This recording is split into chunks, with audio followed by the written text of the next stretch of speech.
J'avais ce rêve cette envie d'aller en Haïti depuis plusieurs années. Et j'ai attendu de finir mes études pour faire ce premier voyage en Haïti. C'était en 1999. Personne dans mon entourage connaissait Haïti. C'était un peu mystérieux. Et ce mystère de ne pas connaître à travers la presse, à travers des magazines, des livres. Je voulais voir par moi-même quel était ce pays. En fait, j'avais fait tout un périple pour arriver en Haïti. Personne n'était vraiment au courant que j'allais en Haïti. À part l'ambassade où j'avais pris mon visa. Et du coup, j'avais pris donc un cargo pour aller du Havre jusqu'en Martinique. De la Martinique, j'ai rejoint Cuba. Et à Cuba, j'ai traversé tout Cuba, donc de la Havane jusqu'à Santiago. Et là, j'ai pris un avion qui m'a mené à Port-au-Prince. Donc, arrivé à Port-au-Prince, c'était un peu le choc. J'avais aucun repère quand je suis arrivé là-bas. Une fois arrivé en Haïti, je ne savais pas comment me déplacer, comment faire pour aller d'un point à un autre. C'était très, très difficile pour moi au début. Enfin, pour la première fois, quand je suis arrivé en Haïti en 99, je savais que c'était un pays francophone. Je savais qu'il était aussi créolophone, mais je ne savais pas du tout comment ça allait se passer sur place. Même si peut-être dans les livres c'est écrit que tout le monde n'est pas francophone, mais après je n'avais aucune idée, une fois arrivé sur place, comment ça allait se passer. Donc à mon deuxième séjour, où j'ai voulu travailler vraiment avec des personnes créolophones, j'ai dû apprendre le créole. J'étais dans un qui a parlé créole seulement, donc j'étais obligé de parler.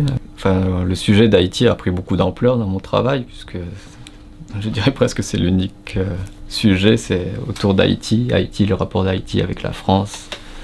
Comme je passais entre 3 et 6 mois en Haïti, faire mes différentes recherches, mes différentes photos, il se trouvait qu'en France, je cherchais des lieux qui me rappelaient Haïti.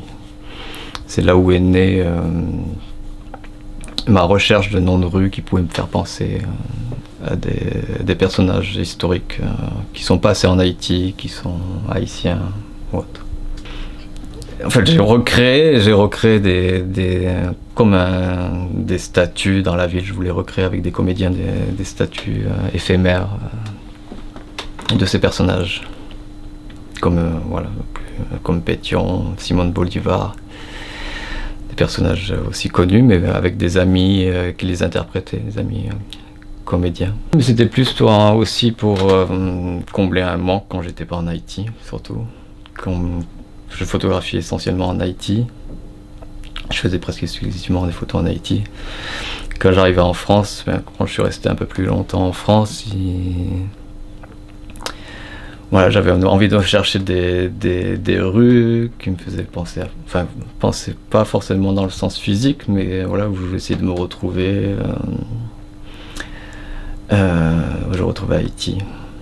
C'était quasi obsessionnel à cette époque-là, de toujours penser à Haïti, même avec l'éloignement, de trouver des moyens C'était bien avant que l'Internet soit généralisé, la communication aussi. À cette époque-là, qu'on communiquait, c'était par courrier, ce qui n'était pas forcément évident. Et entre deux voyages, je cherchais toujours à trouver des correspondances avec Haïti. Oui.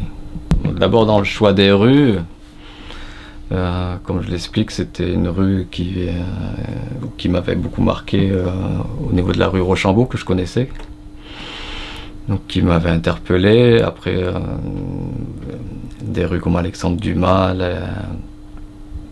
le rapport avec Haïti pour moi est immédiat, avec sa grand-mère. Et donc du coup ça s'est découlé sous 9 photographies. J'ai cherché à faire 9 photographies autour de ces points dans Paris qui me rappelaient Haïti.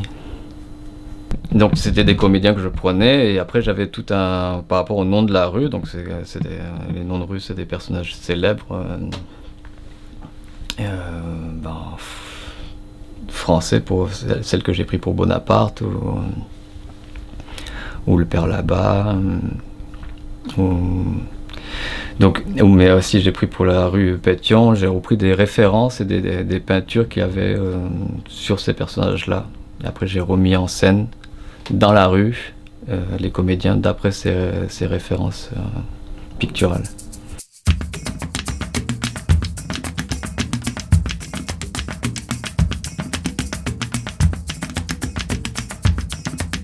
Parce que quand j'ai commencé à y aller donc en 1999, on peut dire que Haïti n'était pas du tout connu en France. Quand on parlait d'Haïti en France, on confondait souvent avec Tahiti, très régulièrement. Donc chaque fois, il fallait faire un point historique sur le rapport qu'il y a à Haïti et la France.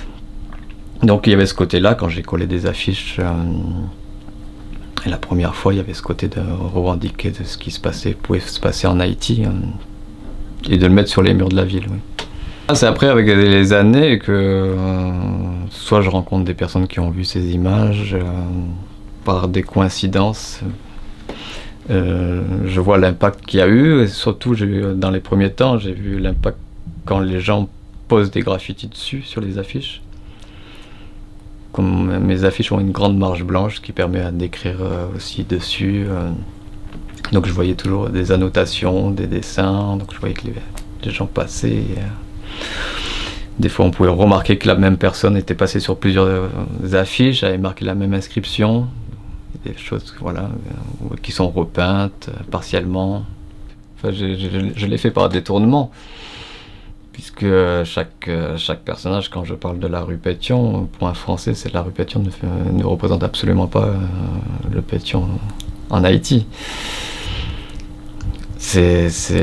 On parle d'un autre Pétion en France, un maire de la ville de Paris. Donc rien à voir avec Haïti. C'est moi qui me le réapproprie en mettant ce que je connais d'Haïti. Pour rappeler l'histoire qu'il y a eu commune entre Haïti et la France, c'est comme une amnésie pour les Français, la relation avec Haïti. Et, enfin, on connaît toujours pas, parce que maintenant le deuxième point, au lieu que ce soit Tahiti, c'est le tremblement de terre. Ça nous fait pas avancer beaucoup, parce que on le place pas forcément mieux sur la carte, en sachant qu'il y a eu un tremblement de terre en Haïti. Et tout le côté historique qu'il y a avec Haïti, c'est pas enseigné. Déjà, la première chose, ce serait l'enseigner dans les écoles. Oui. 3 et 4. Allez, ok. Guillaume Couradour, vous êtes photographe.